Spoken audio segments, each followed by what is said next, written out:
faly miarabanao ny tokantrano manaraka ny météotsika ny any an-dranomasina no anomboantsika azy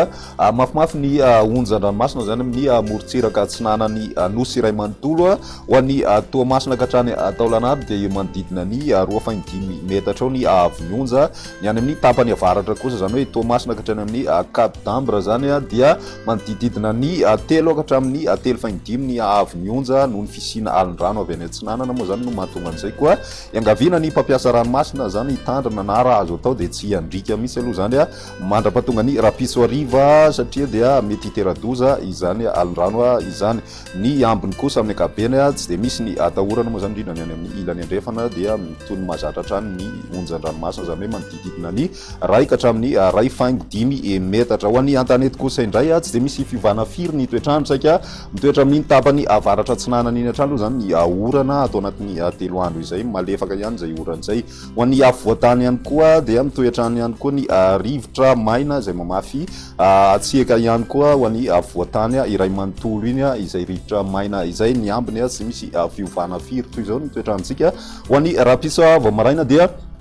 misy ny orana malefaka ho an'ny faritra Savasy Analanjorofo ary ny faritra Atsinanana mety arahina herika zay ho an'ny Alaotra Mangoro ny ilany Atsinanana Sofia ary koa ny ilany Atsinanany Analamanga ny ambiny maina tanteraka ny andro ary mibalika moa zany masoandro any amin'ny ilany andrefany nosy ho an'ny rapiso tolakandro dia saika mbola mitovitovy amin'izay hatrany ny toetrandrontsika fa saingy mitatra kely aty amin'ny ilany atsimo izay arotsakorana izay zany hoe ny morontsiraky ny faritra Vatovavy sy Fidivonany ary ny any amin'ny faritra atsimo atsinanana mahazo an'izay ho an'ny rapiso tolakandro ny ilany atsinanany avoatany dia mandraondraona ny andro amin'ny akabeny izay mety arahina herika hatrany zay ho an'ny Alaotra Mangoro sy ny ilany atsinanany faritra Sofia ary ny any amin'ny distrikany Manjakandrinany zany ny ambiny kosa dia maina tanteraka hatrany ny andro mibalika ny masoandro any amin'ny morontsiraka andrefany nosy ny maripana voavinavina amin'izay rapiso izay ho an'ny avoatany 9 degré celsius ny ambany indrindra 20 degré celsius kosa ny ambony indrindra ho an'ny avoatany hatrany raha ny morontsiraka atsinanany nosy dia manodidina ny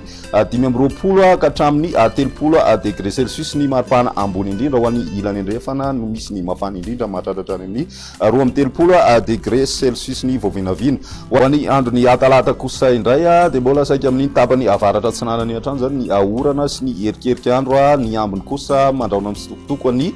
voatany ny ilany andrefana mibalika hatrany ny masoandro zany raha ny maripana voavinavina amin'izay andro ny atalata izay misy fiakarana kely ny ambany indrindra ho an'ny avoatany raha toka midina kely ny ambony indrindra ho an'ny avoatany hatrany ny mafana indrindra dia mbola 20 degré celsius hatrany hitany Maivatanana sy ny any Mazenga ary ny any Analalava no misy an'izay ho an'ny andro ny alarobia maranantsika azy dia tomanana misy ny zavona vao maraina ho an'ny tapany atsimo andrefany nosy ho an'ny ilany avaratra atsinanany nosy mitoetra ny herika zany ho an'ny ilany atsinanany faritra Sofia sy ny faritra ny Alaotra Mangoro iny mandraona misokotoko kosa ny andro ho an'ny morontsiraky ny faritra Savasy Analanjorofo ary ny faritra Atsinanana ny ambiny maina tanteraka raha ny maripana voavinavina amin'izay andro ny alarobia izay dia misy fiakarana kely indray zany ny maripana ambony indrindra ho an'ny avoatany hatrany torak'izany koa ny morontsiraka atsinanany nosy ny ambony indrindra voavinavina amin'izay andro ny alarobia izay dia mbola manodidina ny 20 degré celsius hatrany izay hitany amin'ny tapany avaratra andrefany nosy iny zany izay ny météotsika androany ho an'ny rapiso indray veloma tompoko.